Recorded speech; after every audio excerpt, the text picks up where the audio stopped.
ہمارے چینل میں خوش آمدید۔ تو چلیے شروع کرتے ہیں آج کی کہانی۔ میرا نام نائلہ ہے اور میں اس معاشرے کے اس طبقے سے تعلق رکھتی ہوں جسے ہمارے معاشرے میں بہت ہی کم قبول کیا جاتا ہے۔ میں نے جب آنکھ کھولی اور ہوش سنبھالا تو اپنے آپ کو ہمیشہ ہی ہر چیز کے لیے ترستے ہوئے دیکھا۔ ہم 8 بہن بھائی تھے اور اتنے بچے پیدا کرنے کے بعد بھی اماں گھروں میں کام کیا کرتی تھیں اور ابا مزدوری کیا کرتے تھے۔ اتنے غریب گھر میں جب اتنے بچے ہوں تو وہاں کا ماحول کیسا ہو سکتا ہے، آپ سوچ سکتے ہیں۔ ہم بھی ایک طرح کے انسانی جہنم میں ہی رہ رہے تھے۔ ہم 5 بھائی اور 3 بہنیں تھیں۔ میں سب بہن بھائیوں میں چوتھے نمبر پہ تھی۔ مجھ سے بڑی ایک بہن اور 2 بھائی تھے۔ ہم جیسے گھروں میں پڑھنے لکھنے کا اول تو رواج ہی بہت کم تھا، اور اگر ہو بھی تو ہم جیسوں کے وسائل اس بات کی اجازت نہیں دیتے کہ ہم میں سے کوئی پڑھ سکے۔ فارمیلٹی پوری کرنے کے لیے ابا نے ہم سب بہن بھائیوں کو سرکاری اسکولوں میں داخل کروایا تھا، لیکن کوئی بھی زیادہ پڑھ نہیں سکا۔ ہم سب بہن بھائیوں میں کسی نے 4 جماعتیں پڑھ کر اسکول چھوڑ دیا اور کسی نے زیادہ پڑھا تو اس نے 8 جماعتیں پڑھ لیں۔ میں بھی مڈل پاس تھی اور اسی ماحول میں بڑی ہوئی۔ میرے 5 بھائی ابا کی طرح مزدوری ہی کیا کرتے تھے، بس سب کی مزدوری کا انداز الگ الگ تھا۔ میرا ایک بھائی کسی دکان پر کام کرتا تھا، جبکہ 2 بھائی کسی کا رکشہ ٹھیکے پہ چلایا کرتے تھے۔ 2 بھائی ابا کے ساتھ ہی تعمیراتی مزدوری میں شامل ہو گئے۔ محلے میں سے ہمیں کوئی صدقہ یا زکوٰۃ دیتا تو ہم خاموشی سے قبول کر لیتے تھے۔ اسی طرح ہم نے ہمیشہ ہی دوسروں کی اترن پہنی اور پرانے کپڑوں سے ہی اپنے تن کو ڈھانپا۔ ہر روز ہی کسی نہ کسی بات پر ابا کی اماں کے ساتھ تو تکرار ہوا کرتی تھی، اور کئی بار تو جھگڑا اتنا بڑھ جاتا کہ ابا اماں کو پکڑ کر پیٹ ڈالتے۔ انہیں یہ بھی خیال نہیں ہوتا تھا کہ ان کے بچے انہیں یہ سب کرتے ہوئے دیکھ رہے ہیں۔ خیال ہوتا بھی کیسے، نہ تو ابا زیادہ پڑھے لکھے تھے اور نہ ہی اماں پڑھی لکھی تھیں۔ زیادہ تر جھگڑے مالی مسائل کو لے کر ہی ہوا کرتے تھے۔ ہمارا گھر بھی اپنا نہیں تھا بلکہ کرائے پر ہی تھا۔ ہمارا مالک مکان اللہ کا کوئی نیک آدمی تھا جس نے ہم پر ترس کھا کر یہ احاطہ نام نما مکان ہمیں کم کرائے پہ دے دیا تھا، جس میں بس 2 کمرے اور ایک چھوٹا سا صحن تھا۔ پرائیویسی نام کی کوئی چیز بھی ہمارے گھر میں نہیں پائی جاتی تھی۔ اسی ماحول میں ہم جوان ہوئے اور ایک ایک کر کے میری بہنیں بھی اماں کے ساتھ دوسروں کے گھروں میں کام کرنے کے لیے جانے لگیں۔ میں بھی اپنی پڑھائی کے ساتھ روز ہی کچھ نہ کچھ وقت اماں کے ساتھ چلی جایا کرتی تھی اور اماں کا ہاتھ بٹایا کرتی تھی۔ ہم جیسے گھروں میں شادیاں بھی ایسی ہی ہوتی تھیں۔ اماں نے ہم بہنوں کا جہیز جوڑنا شروع کیا ہوا تھا، لیکن وہ کچھ اتنا خاص نہیں تھا۔ مجھ سے بڑے 2 بھائیوں اور بڑی بہن کی شادی بھی ایسی ہی ہوئی، اور وہ بھی بیاہ کر ہم جیسے گھروں میں ہی گئیں۔ مجھے اپنے حالات کو لے کر کوئی خوش فہمی نہیں تھی، اس لیے میں نے کسی طرح کے کوئی اونچے اونچے خواب نہیں دیکھ رکھے تھے۔ ہم جیسوں کے لیے یہ زندگی سزا ہی ہوا کرتی ہے، اور ہم یہ سزا کاٹ ہی رہے تھے۔ اماں ابا کے روز روز کے جھگڑوں کی وجہ سے ہم بہن بھائیوں میں بھی اکثر جھگڑے ہوا کرتے تھے۔ ہم بہن بھائیوں میں ایک دوسرے کی عزت کرنے کا کوئی جذبہ نہیں تھا۔ ہر شخص ہی اپنے حالات سے تنگ اور اپنی نئی دنیا بسانے میں مگن نظر آتا تھا۔ شادی کے بعد میرے بڑے دونوں بھائی، جن میں سے ایک کسی دکان پر کام کرتا تھا اور ایک اپنا رکشہ چلاتا تھا، وہ تھوڑے ہی عرصے میں گھر والوں سے جھگڑا کر کے الگ ہو گئے۔ اتنے بڑے خاندان کو کوئی بھی بہو سنبھالنے پہ آمادہ نہیں تھی۔ میری بہن بھی ایک ایسے ہی گھر میں بیاہ کر گئی تھی۔ اس کا خاوند ایک رکشہ چلایا کرتا تھا۔ اس کے حالات ہم سے تھوڑے سے اچھے تھے، وہ بھی صرف اس لیے کہ وہ رکشہ اس کا اپنا ذاتی تھا۔ اس کے علاوہ اس کی فیملی بھی ہماری فیملی کی طرح خاصی بڑی تھی، اور میری بہن صبر شکر کر کے وہاں پہ گزارا کرنے کے لیے مجبور تھی۔ وہ بھی جانتی تھی کہ اگر میں ناراض ہو کر یا جھگڑا کر کے واپس آئی تو پیچھے گھر میں میرے لیے کوئی جگہ نہیں ہوگی۔ سب بہن بھائیوں کی دیکھا دیکھی میں نے بھی مڈل کے بعد تعلیم کو خیر بات کہہ دیا اور اماں کی طرح ہی 3-4 گھروں میں کام کرنے لگی۔ میری کمائے ہوئے پیسوں کو ماں سنبھال لیتی تھی اور انہیں میرا جہیز بنانے میں استعمال کر رہی تھی۔ زندگی چلتی جا رہی تھی اور ہم اس زندگی کو چلانے کے بجائے گھسیٹ ہی رہے تھے۔ گھروں میں کام کرتے ہوئے ہر طرح کے لوگوں سے ہی واسطہ پڑتا تھا۔ کچھ اچھے ہوتے تھے اور کچھ برے، اور کچھ بروں سے بھی بڑھ کر بدکار۔ کئی جگہوں پر گھروں میں موجود مردوں نے ایک جوان لڑکی پر ڈورے ڈالنے کی اور اسے استعمال کرنے کی پوری کوشش کی، لیکن کم از کم اس معاملے میں ہماری تربیت اور گھر کا ماحول بڑا ہی سخت تھا۔ ہم غریب لوگوں کے پاس اپنی عزت ہی تو ہوتی ہے جسے وہ اپنا کل سرمایہ سمجھتے ہیں۔ مجھے ایسے گھروں سے جب بھی سابقہ پڑا تو میں نے وہاں سے جان ہی چھڑائی۔ مجھے اب گھروں میں کام کرتے ہوئے تقریباً 5 سال ہو گئے تھے اور میں تقریباً 19 سال کی ہو گئی تھی۔ اب اماں کو میری شادی کی فکر پڑ چکی تھی۔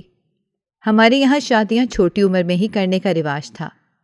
میری بہن کی شادی بھی 18 سال کی عمر میں ہی ہو گئی تھی، بلکہ ان 5 سالوں میں تو ہم جیسے گھروں کی روایات کے مطابق 3 بچے بھی پیدا کر چکی تھیں۔ میرے معاملے میں خوش قسمتی یا پھر ایک لمبی بدقسمتی میرے تعاقب میں تھی۔ چندی مہینوں کی دوڑ دھوپ کے بعد آخر اماں کو میرا رشتہ میسر آ ہی گیا۔ یہ رشتہ میرے باقی بہن بھائیوں کو اب تک ملنے والے رشتوں میں سب سے بہترین رشتہ تھا۔ اماں نے جھٹ پٹ ابا سے بات کی اور انہوں نے چند ہی دنوں میں ہاں کہہ دی۔ میرے ہونے والے شوہر دراصل رکشہ ہی چلایا کرتے تھے، لیکن خاص بات یہ تھی کہ ان کے اپنے تقریباً 4 رکشے تو دوسرے ڈرائیوروں کے ہاتھ پہ چلتے تھے، یعنی 4 رکشے ٹھیکے پہ چلاتے تھے اور خود وہ ایک چھوٹی سی وین چلایا کرتے تھے۔ ہم جیسوں کے لیے یہ بہت بڑی بات تھی کہ اس شخص کے پاس 4 رکشے ہیں اور وہ اپنی ذاتی وین خود ڈرائیو کرتا ہے۔ ہمارے لیے وہ شخص امیر ہی تھا۔ اس پہ اماں کے بقول اچھی بات یہ تھی کہ اس کی بس ماں ہی زندہ تھی اور وہ اپنی ماں کا اکلوتا بیٹا تھا۔ اس کا باپ پہلے ہی فوت ہو چکا تھا۔ اماں کے بقول سسرال کا بھی کوئی جھنجٹ نہیں تھا۔ اس کی ماں بیمار رہا کرتی تھی، اسی لیے انہوں نے بھی فوراً ہی کہہ دیا۔ یوں ہی میں چند دنوں میں بیاہ کر ان کے گھر آ گئی۔ میرے شوہر کا نام ماجد تھا اور وہ ہم جیسے لوگوں کے طبقے سے ہی تعلق رکھتے تھے۔ وہ خود بھی پڑھے لکھے نہیں تھے، اس کے باوجود انہیں یہ بہت خواہش تھی کہ وہ اپنی اگلی نسل کو ضرور پڑھائیں۔ میری شادی ہونے کے بعد میں تو بہت ہی خوش تھی، کیونکہ گھروں میں کام کرنے سے میری جان چھوٹ گئی تھی۔ گھر میں بس بیمار ساس ہی تھی جن کی میں خدمت کیا کرتی تھی۔ وہ مکان بھی ان کا اپنا ذاتی تھا اور یوں کرائے کا جھنجٹ بھی نہیں تھا۔ میری شادی کے بعد میرے شوہر کے کام میں بہت برکت بھی ہوئی اور انہوں نے اس کا سہرا میرے نام پہ ہی باندھا۔ شادی کے 6 مہینے بعد ہی میرے شوہر نے مارکیٹ میں 2 دکانیں بھی خرید لیں اور وہ دکانیں ماجد نے میرے نام پہ ہی لگوا دیں اور انہیں کرائے پہ اٹھا دیا۔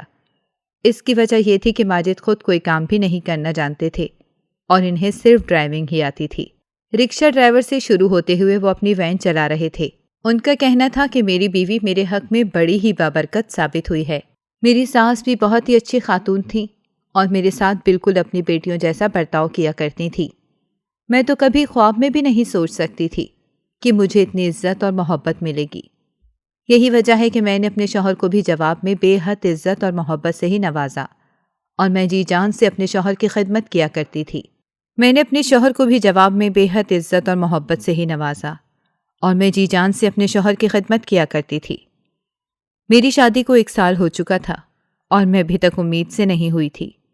میں ڈرتی تھی کہ کہیں اس کو بنیاد بنا کر ماجد کا رویہ میرے ساتھ بدل نہ جائے، لیکن اس کا کہنا تھا کہ اولاد تو خدا کی دین ہے، اللہ جب چاہے گا ہمیں اولاد کی نعمت سے بھی نواز دے گا۔ میری شادی کو بھی 1 سال گزرا ہی تھا کہ ماجد کی امی کا انتقال ہو گیا اور اب میں اپنے گھر میں اکیلی ہی رہ گئی۔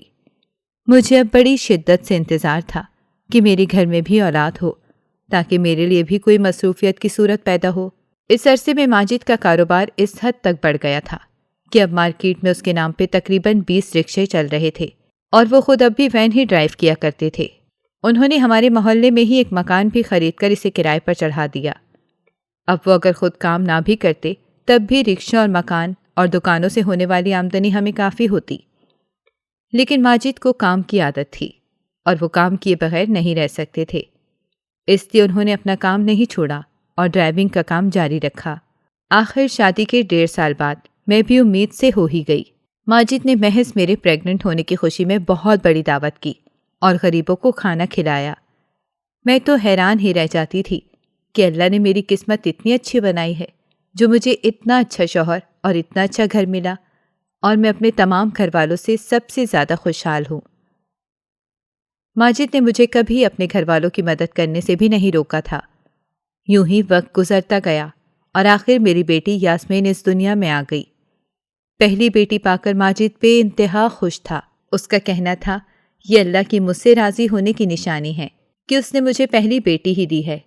ماجد کم پڑھا لکھا ہونے کے باوجود اور نچلے طبقے سے تعلق کے باوجود نہایت ہی اچھے خیالات کا تھا، ورنہ میں تو ڈر رہی تھی کہ کہیں بیٹی کی پیدائش کی خبر سن کر ماجد کو برا نہ لگے۔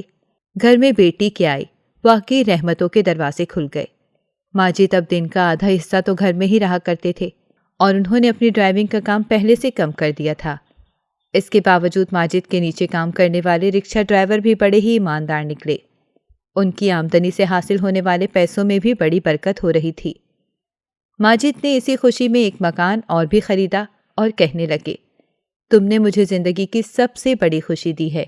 اب ماجد کے پاس ذاتی مکان کے علاوہ اور 2 مکان تھے اور نیا خریدے جانے والا مکان بھی اس نے میرے نام ہی ٹرانسفر کروایا۔ اس کا کہنا تھا کہ میرا سب کچھ تو میرے خاندان کا ہی ہے، تو سب کچھ تمہارے ہی نام ہونا چاہیے۔ میں اپنی زندگی میں بہت خوش تھی۔ پہلے میں گھر میں اکیلی ہوا کرتی تھی اور اب میرے پاس میری چھوٹی سی گڑیا آ گئی تھی۔ میں اب اپنے گھر والوں کی مدد بھی کیا کرتی تھی۔ اماں کو میں نے کام سے ہٹا دیا تھا اور اپنی چھوٹی بہنوں کو اسکول بھیجنا شروع کروا دیا تھا۔ میں چاہتی تھی کہ وہ پڑھ لکھ کر اس معاشرے میں اپنا اچھا مقام بنائیں۔ اسی طرح اپنی بیٹی کے بھی اچھے نصیبوں کی دعا کیا کرتی تھی۔ میں نے اب تک کی جو زندگی گزاری تھی اسے دیکھتے ہوئے تو یوں لگ رہا تھا جیسی یہ زندگی ہی نہیں بلکہ میں جنتوں میں رہ رہی ہوں۔ لیکن مجھے علم نہیں تھا کہ خوشیوں کا یہ دورانیہ بہت ہی کم مدت کے لیے تھا اور میری آنے والی زندگی بے حد آزمائشوں سے بھری ہوئی تھی۔ میری بیٹی اسی طرح سے 3 سال کی ہو گئی تھی اور اب میں اسے گھر میں ہی تھوڑا بہت پڑھانے بھی لگی تھی۔ ماجد تو اپنی بیٹی کے صدقے واری جاتا تھا۔ یہ بھی عجیب بات تھی کہ یاسمین کے بعد مجھے مزید کوئی اولاد نہیں ہوئی، جبکہ ڈاکٹرز کے بقول سب کچھ نارمل تھا۔ ویسے تو ماجد بھی مزید اولاد چاہتا ہی تھا، لیکن اس نے کبھی بھی اس بات کا کوئی ایشو نہیں بنایا تھا اور وہ اس میں بھی بہت خوش تھا۔ اس کا کہنا تھا کہ شاید یہ بیٹی ہی ہمارے لیے دنیا اور آخرت دونوں میں رحمت کی نوید ہے۔ یاسمین اس وقت 4تھی جماعت میں تھی جب ایک دن میری زندگی کی قیامت مجھ پہ ٹوٹ گئی۔ ماجد کام پہ گئے اور واپس لوٹ کر انہوں نے ہمیں گلے نہیں لگایا۔ ان کی وین کا ایکسیڈنٹ ہوا اور وہ موقع پر ہی اللہ کے پاس چلے گئے۔ میں ایک دم سے بے آسرا ہو چکی تھی۔ میرے سر کا سائبان اور پاؤں کے نیچے کی زمین ایک ہی دن میں ہوا ہو گئی تھی۔ اس وقت تک میرے ابا کا بھی انتقال ہو چکا تھا اور میری دونوں بہنیں بھی جوان ہو گئی تھیں۔ اماں بہت بوڑھی ہو چکی تھیں۔ مجھے تو سمجھ ہی نہیں آ رہی تھی کہ میں اس صورتحال میں کیا کروں۔ ماجد کی تدفین کے بعد اماں اور دونوں چھوٹی بہنیں میرے ساتھ ہی رہنے لگیں، کیونکہ میرے 5 بھائی اب اپنی اپنی زندگی میں مگن ہو چکے تھے۔ میں نے ماجد کی تباہ شدہ وین جو ایکسیڈنٹ میں ڈیمیج ہو گئی تھی اسے اونے پونے داموں میں فروخت کروا دیا۔ ایک بار پھر مجھے باہر کی زندگی میں قدم رکھنا پڑا۔ اسی طرح سے میں نے ماجد کے چلنے والے رکشے بھی اچھے داموں میں بیچ دیے۔ ان سب سے حاصل ہونے والی رقم میں نے بینک اکاؤنٹ میں جمع کروا دی۔ یہ تقریباً 15 لاکھ کی رقم تھی۔ ہم ماں بیٹی کو تو 2 دکانوں اور 2 ہی مکانوں سے آنے والا کرایہ کافی تھا۔ میرا ارادہ یہ تھا کہ یہ رقم میری بیٹی یاسمین کی شادی کے موقع پہ کام آئے گی۔ یاسمین بھی اپنے بابا کو یاد کر کے بہت رویا کرتی تھی۔ بچی ہی تو تھی اور اس سے اس کا باپ شہزادی بنا کر رکھتا تھا۔ میں نے بھی یاسمین کے لاڈ پیار میں کوئی کسر نہیں چھوڑی، لیکن نہ جانے کیوں میری یاسمین جو اتنی ذہین بچی تھی اب وہ پڑھائی سے جی چرانے لگی تھی۔ جیسے تیسے اس نے میٹرک کیا اور پھر پڑھائی کو خیر بات کہہ کر گھر بیٹھ گئی۔ میں نے اس پہ زندگی میں کبھی روک ٹوک نہیں لگائی تھی۔ یاسمین کے میٹرک کیے ہوئے بھی چند ماہ ہی گزرے تھے کہ امی بھی ہمیں چھوڑ کر چلی گئیں۔ وہ وقت بہت کڑا اور مشکل تھا۔ اماں کی زندگی میں میں اپنی دونوں چھوٹی بہنوں کی شادیاں بھی کروا چکی تھی۔ اب میں تھی اور میری بیٹی جس کے سہارے میں اپنی زندگی گزار رہی تھی۔ یاسمین اب جوان تو ہو رہی تھی، لیکن میرے نہ کہنے کے باوجود وہ آگے پڑھنے کے لیے نہیں مانی۔ وہ ہر دوسرے تیسرے دن اپنی سہیلیوں کے پاس چلی جاتی۔ میں نے بچپن سے ہی یاسمین پہ کسی قسم کی کوئی روک ٹوک نہیں لگائی تھی، کیونکہ ہم نے اس کی تربیت ہی ایسی کی تھی کہ مجھے اس پر پورا یقین تھا کہ میری یاسمین کوئی غلط کام نہیں کر سکتی۔ کچھ وقت اسی طرح سے گزرنے کے بعد اب یاسمین تقریباً روز ہی ایک مخصوص وقت پہ گھر سے چلی جاتی اور 3-4 گھنٹے بعد گھر واپس آتی تھی۔ مجھے یہ سب تھوڑا عجیب لگا تو میں نے یاسمین سے پوچھا، بیٹی تم روز کہاں جاتی ہو؟ اس نے کہا کہ امی میں اپنی سہیلی کے ساتھ مل کر بیوٹی پارلر کا کام سیکھ رہی ہوں اور وہیں پہ جاتی ہوں۔ اس کو لینے آنے والی سہیلی نے بھی اس بات کی تصدیق کی۔ مجھے بھی خوشی ہوئی کہ یاسمین نے اگر پڑھائی جاری نہیں رکھی تب بھی وہ کوئی ہنر ہی سیکھ رہی ہے، اس لیے میں نے کوئی اعتراض نہیں کیا اور یاسمین نے اسے اپنا معمول بنا لیا۔ جب اس معمول کو کئی مہینے گزر گئے اور یہ روٹین اسی طرح سے چلتی رہی تو میں نے یاسمین سے پوچھا کہ آخر تمہاری ٹریننگ کب ختم ہوگی؟ یاسمین کہنے لگی کہ امی یہ ٹریننگ تو تقریباً 1 سال میں ختم ہوگی، اسی لیے آپ بے فکر رہیں، اور 1 سال بعد میرا کام دیکھتے ہوئے بیوٹی پارلر والی آنٹی نے مجھ سے وعدہ کیا ہے کہ مجھے اپنے ساتھ ہی کام پر لگا لیں گی۔ میں نے کہا بیٹی تمہیں کام کرنے کی کیا ضرورت ہے؟ جس پہ یاسمین کہنے لگی کہ امی جو سیکھا ہے اس کی پریکٹس کرتے رہنے سے ہی ہنر زندہ رہتا ہے۔ مجھے اپنی بیٹی کی باتیں سن کر بہت خوشی ہوئی اور میں نے اسے خوشی خوشی اجازت بھی دے دی۔ یاسمین ابھی محض 17 سال کی ہی تو تھی اور یہ اس کے سیکھنے کی ہی عمر تھی۔ اگر وہ آگے نہیں پڑھ رہی تھی تو کچھ سیکھ لینا اس کی آنے والی زندگی کو بہتر بنا سکتا تھا، اسی لیے میں نے اس کے شوق پر کوئی اعتراض نہیں لگایا۔ اب چونکہ ہم ماں بیٹی ہی تو گھر میں ہوا کرتی تھیں اور میری بہنیں کبھی کبھار مجھ سے ملنے آ جاتی تھیں یا بھائی لوگ آ جاتے تھے، اس لیے محلے میں میرا آنا جانا بھی بڑھ گیا تھا۔ ویسے بھی دکانوں کا کرایہ لینے کے لیے اور مکان والوں کے معاملات کو دیکھنے کے لیے مجھے باہر جانا ہی پڑتا تھا۔ میں ہی اب یاسمین کی ماں بھی تھی اور اس کے باپ کا فرض بھی مجھے ہی ادا کرنا تھا۔ مجھے یہ پورا احساس تھا کہ ماجد جو کہ میرے لیے چھوڑ گیا ہے تاکہ ماجد کی محبت کا حق ادا ہو سکے۔ یوں ہی وقت گزرتا چلا گیا اور یاسمین اب بیوٹی پارلر میں کام کرنے لگی تھی۔ اس کا 1 سال مکمل ہو چکا تھا اور اب وہ اپنے کام میں خاصی مہارت حاصل کر چکی تھی۔ اب محلے میں سے بھی کبھی کبھار کچھ خواتین گھر میں آ جاتی تھیں اور وہ گھر میں ہی ان کا میک اپ بھی کر دیتی تھی۔ اس سے مجھے یقین ہو گیا تھا کہ یاسمین نے واقعی بیوٹی پارلر کی ٹریننگ حاصل کی ہے۔ مجھے ویسے بھی اس پہ پورا اعتبار تھا۔ یاسمین کو تنخواہ بھی اچھی مل رہی تھی۔ اس کی تنخواہ اس کی میڈم نے 30,000 روپے ماہانہ مقرر کی تھی۔ یاسمین نے تقریباً 6 مہینے اس بیوٹی پارلر پہ کام کیا۔ اس کے بعد نہ جانے کیوں وہ اچانک کام چھوڑ کر گھر بیٹھ گئی۔ ہر وقت کچھ سوچنے میں کھوئی رہتی اور مجھے اپنی اکلوتی بیٹی کا یہ حال دیکھ کر بڑی ہی تشویش ہوتی۔ میں نے اسے کئی بار پوچھنے کی کوشش کی کہ آخر ایسی کیا بات ہے جو یاسمین کو اندر ہی اندر پریشان کر رہی ہے، اور وہ اپنی ماں سے بھی یہ بات ڈسکس نہیں کر رہی، لیکن اس نے ہر بار ہی ٹال دیا۔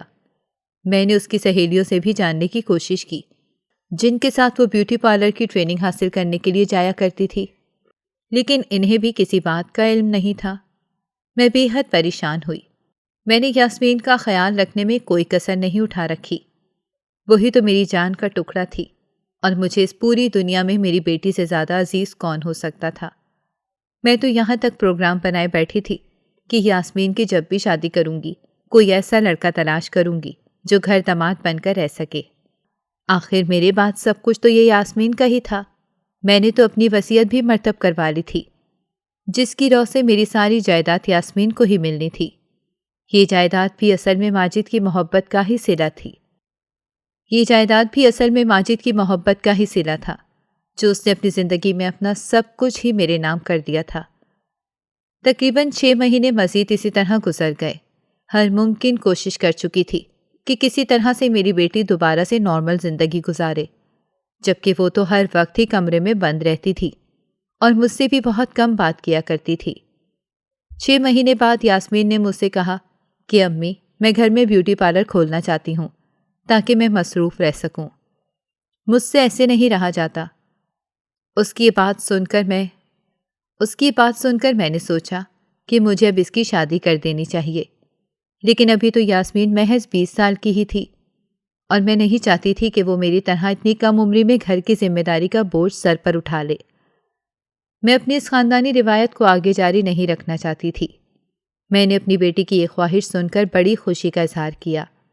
مجھے امید ہو گئی تھی کہ یاسمین دوبارہ زندگی کی طرف واپس آ رہی ہے، اسی لیے میں نے اسے ہنسی خوشی بیوٹی پارلر میں تبدیل کیا اور مجھ سے کچھ پیسے بھی لیے۔ اسی لیے میں نے اسے ہنسی خوشی بیوٹی پارلر کھولنے کی اجازت دے دی۔ اس نے گھر کی بیٹھک کو ہی بیوٹی پارلر میں تبدیل کیا اور مجھ سے کچھ پیسے بھی لیے۔ تقریباً 2 سے 2.5 لاکھ کے درمیان میں اس نے پورا بیوٹی پارلر سیٹ کر لیا۔ میں اپنی بیٹی کی خوشی میں خوش تھی۔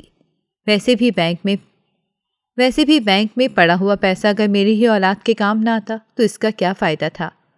اب تو کرائے بھی بڑھ چکے تھے اور 4 جگہوں سے آنے والا کرایہ ہمارے لیے ضروریات سے زائد ہی تھا، اور اضافی پیسے میں بینک میں ہی جمع کروایا کرتی تھی۔ اسی لیے بینک میں موجود پیسے بڑھ ہی رہے تھے، گھٹ نہیں رہے تھے۔ یاسمین نے گھر کے باہر ایک بڑا سا بینر بھی لگوایا جس پہ اس نے یاسمین بیوٹی پارلر کے نام سے اس بیوٹی پارلر کے کھولنے کا پورا اشتہار بنوایا تھا۔ میں ہر قدم میں اپنی بیٹی کے ساتھ تھی۔ اب میری بیٹی کا بیوٹی پارلر آہستہ آہستہ چلنے لگا اور میری بیٹی اپنے بیوٹی پارلر میں مصروف رہنے لگی۔ وہ ہر وقت ہنستی کھیلتی رہتی تھی اور مصروف بھی رہتی تھی، اور میرے لیے اس سے زیادہ خوشی کی بات کوئی بھی نہیں ہو سکتی تھی۔ یاسمین کا بیوٹی پارلر کا کام اتنا بڑھ گیا کہ اب اس کے پاس شہر کے پوش علاقوں سے بھی خواتین اپنا کام کروانے آتی تھیں۔ ان کا کہنا تھا کہ اس کے ہاتھ میں جادو ہے اور یہ بہت ہی اچھا کام کرتی ہے۔ میرے لیے تو یہ بڑے ہی فخر کی بات تھی کہ میری بیٹی اپنی مہارت میں اب ترقی حاصل کر رہی تھی اور ایک مکمل خود مختار لڑکی بننے کی طرف اس کا سفر شروع ہو گیا تھا۔ اس نے سارا تجربہ میری طرح سے گھروں میں کام کر کے حاصل نہیں کیا تھا، اسی لیے مجھے اس بات کی کچھ زیادہ ہی خوشی تھی۔ یوں ہی دن گزرتے چلے گئے اور اب شہر کی ایک بڑی ہی مشہور و معروف خاتون جن کا نام مسز درانی تھا، وہ اکثر اپنے ڈرائیور کے ساتھ گاڑی میں آتیں اور گھنٹوں بیوٹی پارلر میں موجود رہتیں۔ وہ ڈھیڑ عمر خاتون تھیں اور ان کا کہنا تھا کہ یاسمین ان کے میک اپ کے ساتھ ساتھ مساج بھی بہت اچھا کرتی ہے۔ 1-2 بار میں بھی بیوٹی پارلر میں گئی۔ ویسے بھی بیوٹی پارلر میں آنے والے ایسے بڑے مہمانوں کے لیے میں گھر میں کچھ نہ کچھ لوازمات تیار کر کے رکھتی تھی جو میں یاسمین کے کہنے پر اندر بھیجتی رہتی تھی۔ آہستہ آہستہ یہ سلسلہ اتنا بڑھ گیا کہ مسز دورانی اپنے ساتھ کچھ اور خواتین کو بھی لاتی تھیں اور وہ اسی طرح کئی گھنٹے بیوٹی پارلر میں موجود رہتی۔ میں بھی سمجھتی تھی کہ اتنی خواتین کو بیک وقت اٹینڈ کرنا اور سروس دینا کافی وقت طلب کام ہے۔ مسز دورانی تو اب ہفتے میں 3-4 بار آنے لگی تھیں۔ وہ کافی سوشل خاتون تھیں اور ان کا نام ہمارے شہر کے میڈیا پہ بھی کافی جانا جاتا تھا۔ ان کے آنے کی وجہ سے بیوٹی پارلر کی رونق اور شہرت میں بے حد اضافہ ہو گیا تھا۔ اب ان کا آنا جانا اس حد تک بڑھ گیا تھا کہ اکثر وہ یاسمین کو فون کر کے اپنے بنگلے پہ بلا لیتی تھیں اور اپنی گاڑی بھیج دیا کرتی تھیں، اور یاسمین ان کی گاڑی میں ڈرائیور کے ساتھ ان کے بنگلے پہ چلی جاتی۔ اب ہر دوسرے تیسرے دن ایسا ہی ہونے لگا اور مجھے بیوٹی پارلر پر آنے والی خواتین سے معذرت کرنی پڑتی کہ یاسمین اس وقت کسی کلائنٹ کے کام سے کہیں گئی ہے اور وہ آج نہیں آئے گی۔ یاسمین جب بھی مسز دورانی کے بلانے پر جاتی تو وہ تقریباً پورا دن ہی وہاں پہ گزار کر آیا کرتی تھی۔ مجھے تو سمجھ نہیں آتی تھی کہ آخر اتنا کام کیسے ہوتا ہوگا۔ میں نے ایک بار یاسمین سے پوچھا کہ تم اتنا کام کیسے مینیج کرتی ہو اور وہاں پہ کتنا کام ہوتا ہے جو تم پورا دن ہی لگا آتی ہو؟ جس پہ یاسمین کہنے لگی کہ امی، جیسے یہاں پہ مسز دورانی اپنے ساتھ سہیلیوں کو لے کر آیا کرتی تھیں، اب انہوں نے اپنے گھر کے ہی ایک حصے کو پورے بیوٹی پارلر میں بدل دیا ہے اور اپنے حلقے کی بہت ساری خواتین کو وہاں پہ بلا لیتی ہیں۔ اسی لیے مجھے تقریباً روز ہی جانا پڑتا ہے اور وہاں پہ اتنا کام ہوتا ہے کہ اتنا تو میں بیوٹی پارلر کو چلا کر بھی حاصل نہیں کر سکتی تھی۔ یاسمین کو اچھی خاصی آمدنی ہو رہی تھی کیونکہ اس نے اب اپنی فیس بھی بڑھا دی تھی۔ آہستہ آہستہ نوبت یہاں تک آ پہنچی کہ یاسمین نے بیوٹی پارلر بالکل ہی بند کر دیا اور باہر لگا ہوا بینر بھی اتار دیا۔ اب وہ بس مسز دورانی کے بلانے پر ہی جایا کرتی تھی۔ میں نے اسے بیوٹی پارلر کو بند کرنے کی وجہ پوچھی تو وہ کہنے لگی کہ امی، سیدھی سی بات ہے، میں 1 ہفتے کے لیے مسز دورانی کا کام کر کے اتنا کما لیتی ہوں جتنا میں ان کے آتے ہوئے بھی 1 مہینے میں کماتی تھی۔ اس کی وجہ یہ ہے کہ ان کا حلقہ احباب بہت وسیع ہے اور ان جیسی امیر و کبیر خواتین وہاں پر آتی رہتی ہیں۔ ان خواتین کو سروسز دینے میں اچھے خاصے پیسے چارج کرتی ہوں، اسی لیے مجھے تو یہی کام بہت اچھا لگ رہا ہے۔ اب یاسمین نے اپنے وزٹنگ کارڈ بھی بنوا لیے تھے اور یوں اس کا کام بہت بڑھ گیا تھا۔ میں بھی اپنی بیٹی کی خوشی میں بہت خوش تھی اور گاہے بگاہے اپنی بیٹی کے نام کا صدقہ دیا کرتی تھی کہ کہیں میری بیٹی کو نظر نہ لگ جائے۔ ویسے بھی میری بیٹی بہت ہی خوبصورت اور سلیقہ مند تھی۔ اگر وہ ماڈلنگ کرتی تو یقیناً اس میں نام کماتی، لیکن ہمارے خاندان میں اس طرح کے کوئی رواج نہیں تھے اور یاسمین بھی اس بات کو اچھی طرح سمجھتی تھی۔ اب تو یوں ہونے لگا کہ یاسمین روز ہی جاتی اور رات گئے واپس آتی۔ میرے پوچھنے پہ ہر بار اس کا وہی جواب ہوتا کہ وہاں پہ کام بہت ہوتا ہے۔ ہر روز اسے کوئی نہ کوئی گاڑی لینے کے لیے آتی اور وہ اس میں بیٹھ کر چلی جاتی۔ اب مجھے شک ہونے لگا کہ اتنا کام کیسے ہو سکتا ہے۔ پہلے تو یاسمین شام تک واپس آ جایا کرتی تھی اور اب تو وہ رات کے 11 یا 12 بجے واپس آتی تھی۔ آخر ایک دن یہ راز بھی کھل ہی گیا۔ ایک دن جب یاسمین معمول کے مطابق کسی گاڑی میں بیٹھ کر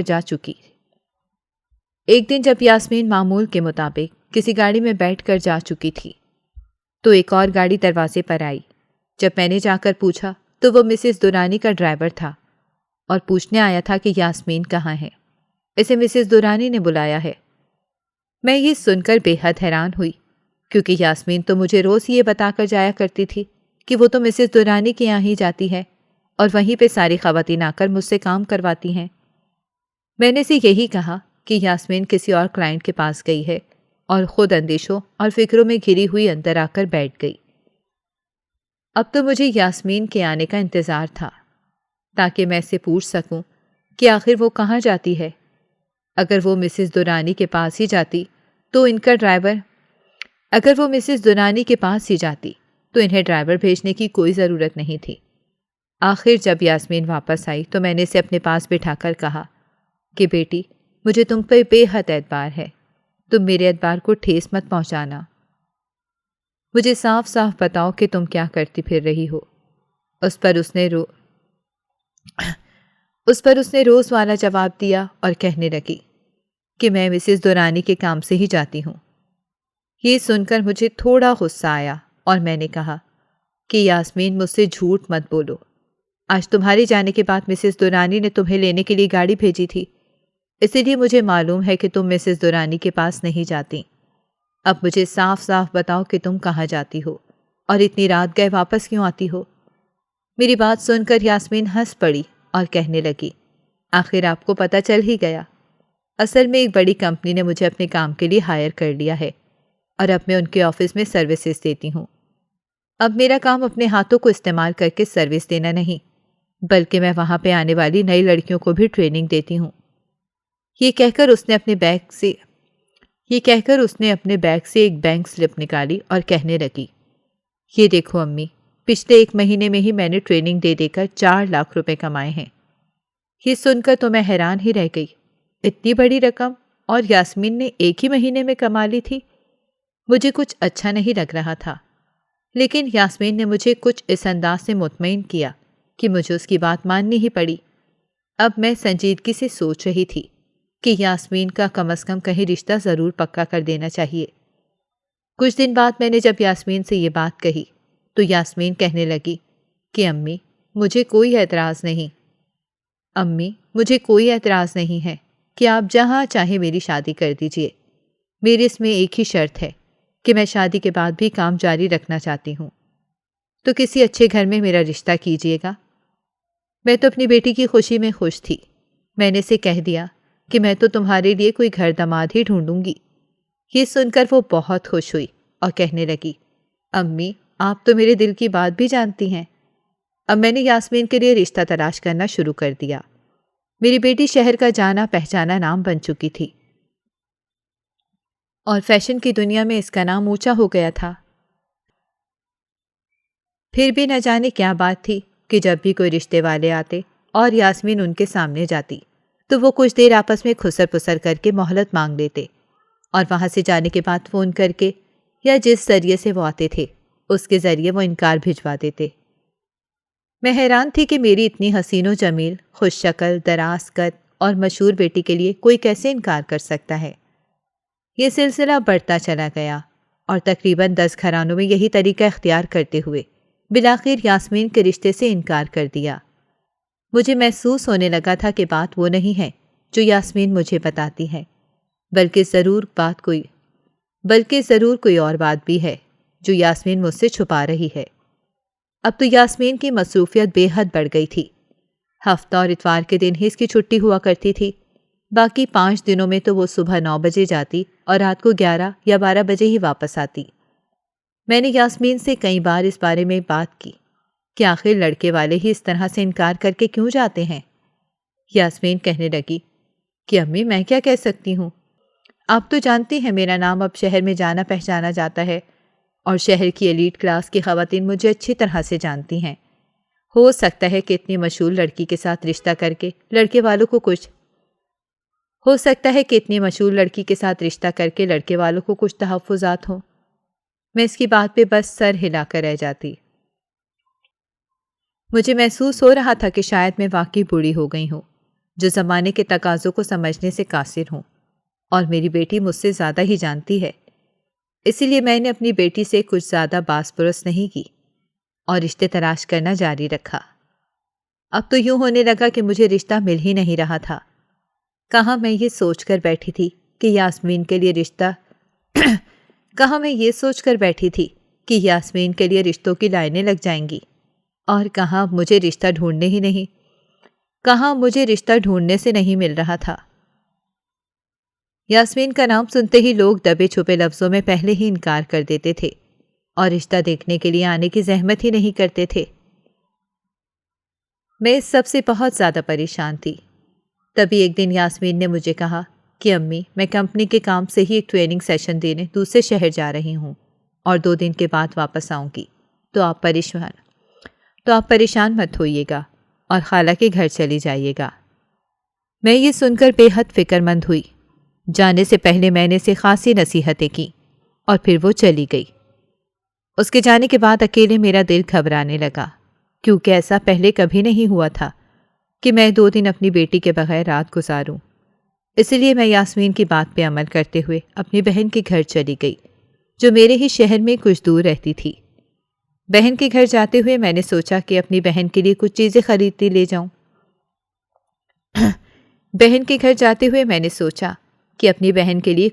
لیتی جاؤں۔ یہ سوچ کر میں نے رکشے والے کو پہلے بازار جانے کا کہہ دیا۔ جب میں بازار میں اپنی بہن کے لیے کچھ شاپنگ کرتی پھر رہی تھی، تبھی میری نظر ایک اشتہار پہ پڑی جس پہ یاسمین کا فوٹو لگا ہوا تھا اور اس کے نیچے اس کا نام اور اس کے ساتھ عجیب و غریب قسم کی ڈگریاں لکھی ہوئی تھیں۔ میں زیادہ پڑھی لکھی تو نہیں تھی، لیکن پھر بھی انگلش پڑھ اور سمجھ تو سکتی تھی۔ وہ اشتہار پڑھ کر میرے قدم وہیں پہ جم گئے۔ اس اشتہار میں لکھا تھا کہ یاسمین مساج کی بہترین پریکٹس رکھتی ہے اور مساج کی سروسز بھی دیتی ہے۔ اس کے ساتھ ساتھ ایک ٹرینڈ فزیو تھراپسٹ ہونے کا بھی لکھا ہوا تھا۔ اب مجھے سمجھ آ گئی تھی کہ یاسمین کی فوٹو اشتہارات پہ لگنے اور مساج کا کام شروع کرنے کی وجہ سے لوگ اس بات کو غلط سمجھ رہے ہیں اور اس رشتے سے انکار کر رہے ہیں۔ میں نے سوچا کہ اب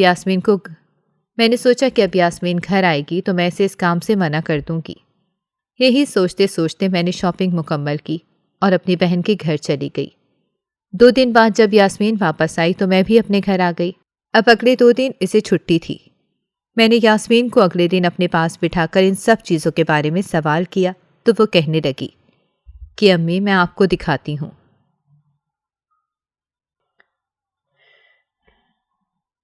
اس میں مختلف تصویریں تھیں جن میں یاسمین مساج کر رہی تھی۔ اس نے کہا کہ امی میں مساج سروس صرف خواتین کو دیتی ہوں اور یہ میرا کمپنی کے ساتھ ایگریمنٹ ہے۔ یہ کہہ کر اس نے ایک پیپر اور نکال کر میرے سامنے رکھا۔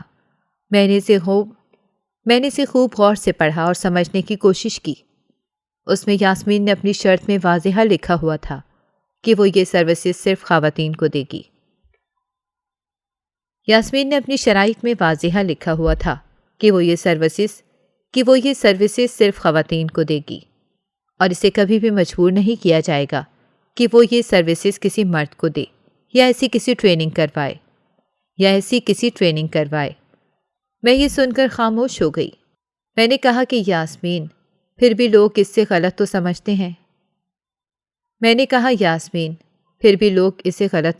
ہیں۔ یاسمین کہنے لگی کہ امی اب لوگوں کا کیا علاج ہو سکتا ہے؟ میں تو اسی کام میں مہارت رکھتی ہوں اور اب تو ایک طرح سے میں ڈاکٹر کا کام بھی کر لیتی ہوں۔ کئی ڈاکٹرز تو اپنے مریضوں کو میری طرف ہی بھیج دیتے ہیں، اور اب تو میں کمپنی سے کام سے الگ ہو کر یہاں پر ایک بڑا بیوٹی پارلر اور مساج کلینک کھولنے کا سوچ رہی ہوں۔ آپ بے فکر رہیں، مجھے ضرور آپ کی دعاؤں سے کوئی بہترین رشتہ بھی مل ہی جائے گا، لیکن آپ میرے کریئر کا بھی خیال کریں اور پلیز میرے بارے میں غلط نہ سوچیں۔ آپ کو جس طرح کی بھی گارنٹی چاہیے میں دینے کو تیار ہوں۔ میں نے یاسمین سے کہا کہ میں تمہیں سوچ کر بتاؤں گی۔ میں نے 2 دن خوب سوچا اور پھر میں سمجھ گئی کہ واقعی اگر ہم لوگوں کی مرضی کے مطابق چلے تو پھر مجھے اپنی بیٹی کا کریئر قربان کرنا پڑے گا۔ میری بیٹی تو اتنی فرما بردار ہے کہ اس نے میرے سامنے ساری صورتحال رکھ دی ہے، اور اب بھی اگر میں اسے کوئی فیصلہ سنا دوں تو وہ اس پہ عمل کرے گی، لیکن اگر میں ایسا کچھ کروں تو یہ بددیانتی ہوگی۔ میں نے اپنے آپ سے عہد کیا تھا کہ میں جس طرح کے ماحول میں پل بڑھ کر جوان ہوئی، میں اپنی بیٹی کو ایسی کسی مجبوریوں کے ہاتھوں اور خواہشات کا گلا نہیں گھونٹنے دوں گی۔ اسی لیے میں نے فیصلہ کر لیا کہ جو بھی ہوگا اسے دیکھ لیں گے، میں اپنی بیٹی کے ساتھ ہوں۔ پھر میں نے یاسمین کو اجازت دے دی کہ وہ جو چاہتی ہے کرے، اس کی ماں اس کے ساتھ ہی کھڑی ہے۔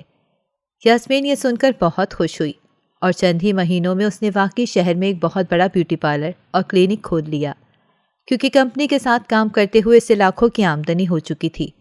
اسی لیے اس بار تو اسے میری مدد کی بھی ضرورت نہیں تھی۔